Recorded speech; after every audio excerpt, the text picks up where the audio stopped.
Welcome to the Coronavirus Weekly Brief. We're your hosts. I'm David Sterman. And I'm Emily Schneider. Here are the headlines you need to know. Anthony Fauci, the nation's leading infectious disease expert, has been outspoken about the need to take steps to control the virus, but until now has largely refrained from responding directly to President Trump's remarks. In an interview with the Washington Post this Saturday, however, Dr. Fauci expressed strong criticism of the president's handling of the pandemic. At the start of the pandemic, Dr. Fauci, who heads the National Institute of Allergy and Infectious Diseases, took a leading role briefing the president daily. Now, however, Dr. Fauci has said that he and Dr. Deborah Birx, the coronavirus task force coordinator, are not invited to meet the president regularly. Dr. Fauci has not spoken with the president since early October.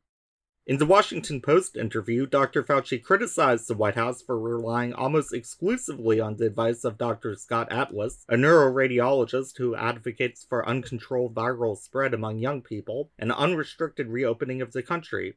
Dr. Atlas's views are not shared by mainstream public health experts. Quote, "I have real problems with that guy," said Fauci regarding Dr. Atlas. "He's a smart guy who's talking about things that I believe he doesn't have any real insight or knowledge or experience in." Dr. Fauci warned in his interview that the United States needed to make an abrupt change in its pandemic response. "All the stars are aligned in the wrong place as you go into the fall and winter season with people congregating at home, indoors. You cannot possibly be positioned more poorly," he said. He also contrasted the Trump campaign with that of Joe Biden, saying that the Biden campaign is taking it seriously from a public health perspective, while the Trump campaign, which has held massless rallies that packed attendees in close quarters, is, quote, looking at it from a different perspective. Speaking after midnight during a Sunday campaign rally in Florida, President Trump suggested he might fire Dr. Anthony Fauci after the election. While Trump was speaking, the crowd broke into a chant of "Fire Fauci," to which Trump replied, quote, "Don't tell anybody, but let me wait until a little bit after the election," end quote. Trump added, quote, "I appreciate the advice," end quote. The comments come as Fauci has been more open in his criticism of Trump's policy approach, and with the election only a day away.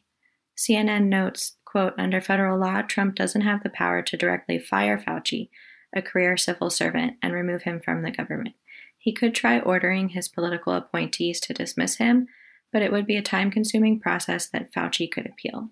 The United States reported more than 99,000 new cases of COVID-19 on Friday, breaking a record set only a week earlier. 16 states reported record single-day increases on Friday, and none reported fewer cases than the week before. 3 states, Montana, New Mexico, and Tennessee, reported record deaths from COVID-19.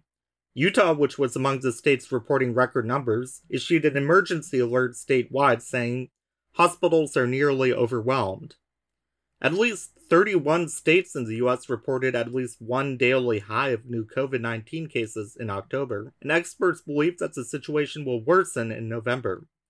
The 7-day average of new cases reached 78,380 on Saturday, higher than the summer peak, and well over twice as high as the low point recorded in September.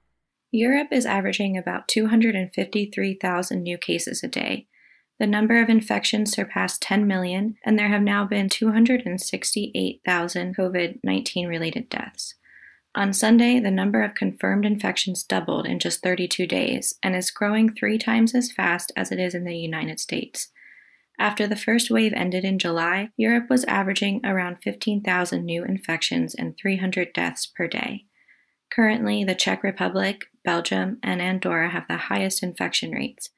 Russia has reported more cases than any other European country at 1.6 million, but it also has the largest population. Britain has reported the most deaths at almost 47,000. Slovakia took swabs for more than 2.5 million people, about half its total population, on Saturday, in a push for mass coronavirus testing. More than 25,000 people, or about 1%, had tested positive and had to go into quarantine. The country is undertaking a nationwide testing drive that the government hopes will help reverse the current surge in new infections while avoiding a hard lockdown. To see our daily brief, go to the address in our show notes and follow us on Twitter @NewAmericaISP. The Coronavirus Weekly Brief was produced by Shannon Lynch and Jason Stewart and was edited by Shannon Lynch. The podcast is brought to you by New America and Arizona State University.